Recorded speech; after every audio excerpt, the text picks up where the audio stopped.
धुले महानगर पालिका चुनाव को लेकर राजनीतिक गतिविधियां तेज हो गई है। राष्ट्रवादी कांग्रेस अजित पवार गुट ने धुले और नंदुरबार के प्रभावी के तौर पर पूर्व मंत्री अनिल पाटिल की नियुक्ति की है। प्रभावी बनने के बाद अनिल पाटिल ने धुले में कार्यकर्ताओं और संभावित उम्मीदवारों के साथ बैठक की और मीडिया से बातचीत की। उन्होंने संकेत दिए कि महानगर पालिका चुनाव में महायुक्ति के तहत भाजपा और शिवसेना शिंदे गुट के साथ चर्चा की जाएगी।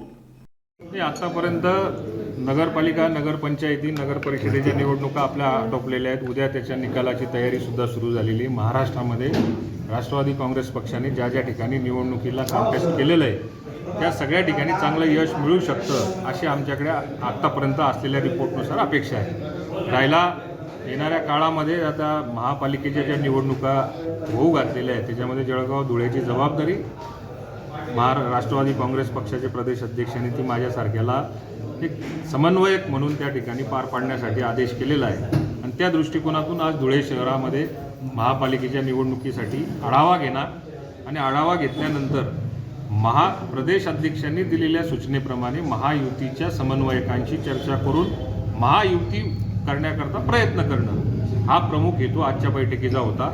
कार्यकर्त्यांशी चर्चा झालेली आहे। एकदा मागणी केलेल्या उमेदवारांच्या अर्जानुसार चयन झाल्यानंतर महायुतीमधले जे काही समन्वयक असतील त्यांचे नेते जे असतील त्यांच्याशी मी स्वतः चर्चा करेल आणि आम्हाला सन्मानजनक त्या ठिकाणी जागा मिळतील अशी अपेक्षा करेल। मंत्रीपद कमी झालं ती दुर्भाग्याची गोष्ट आहे। आमच्या पक्षाच्या दृष्टिकोनातून अतिशय सिनियर असलेला नेता त्याला आज न्यायालयाच्या माध्यमातून मागे सरकावं लागलं, राजीनामा त्यांना द्यावा लागला।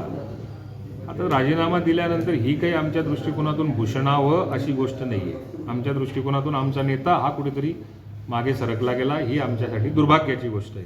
राहिला मंत्रिपदाचा, मंत्रिमंडळाचा विस्तार हा सर्वश्री मुख्यमंत्र्यांचा जो अधिकार असतो। मुख्यमंत्री त्या पक्षाच्या नेत्यांशी चर्चा करतात आणि आमच्या पक्षाचे नेते जे ठरवतील तो येणाऱ्या काळामध्ये मंत्री असणार आहे। तो मंत्री कोणीही असला तो आमचाच मंत्री असणार आहे, माझाच मंत्री असणार आहे असं आम्हाला त्याच्यामध्ये मानावंच लागतं। दादा